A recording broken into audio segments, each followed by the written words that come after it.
kwanza ufalme wake na haki yake, na hayo yote mtazidishiwa.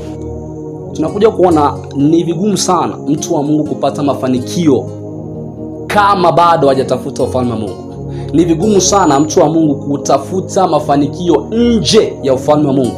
Ni vigumu sana mtu wa Mungu kupata mafanikio tofauti na kufuata kwanza ufalme wa Mungu, tofauti kwanza na kutafuta ufalme wa Mungu. Ni vigumu sana.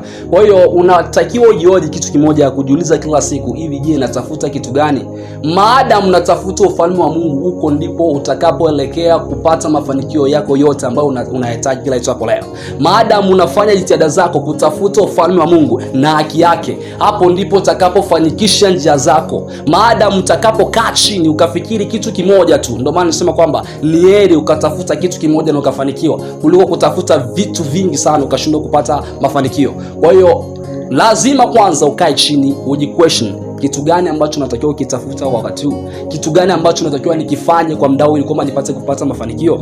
Kwa hiyo tunakuja kuona hakuna mafanikio ambayo mwanadamu atakayoyapata asipotafuta kwanza ufalme wa Mungu. Ni vigumu sana mtu wa Mungu.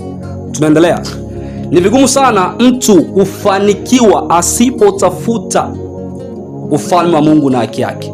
Mafanikio nje ya Yesu Kristo ni sawa na kujilisha upepo, lakini mafanikio ndani ya Yesu Kristo yakaa milele. Ukiwa na mafanikio ambayo yako nje na Yesu Kristo, ni vigumu sana wewe kufanikiwa.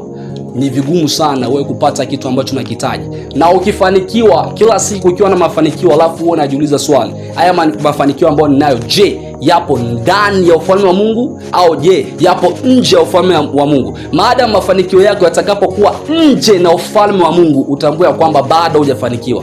Maadamu mafanikio yako yatakapokuwa nje na utukufu wa Mungu, utambue ya kwamba bado hujafanikiwa. Lakini mafanikio yako au kidogo ambacho uko nacho kikiwa ndani ya Yesu Kristo, uwe na tiki vema, unaelekea kufanikiwa. Mafanikio ambayo unayo leo yakiwa ndani ya Yesu Kristo, utambue ya kwamba unafanikiwa. Bwana Yesu asifiwe sana.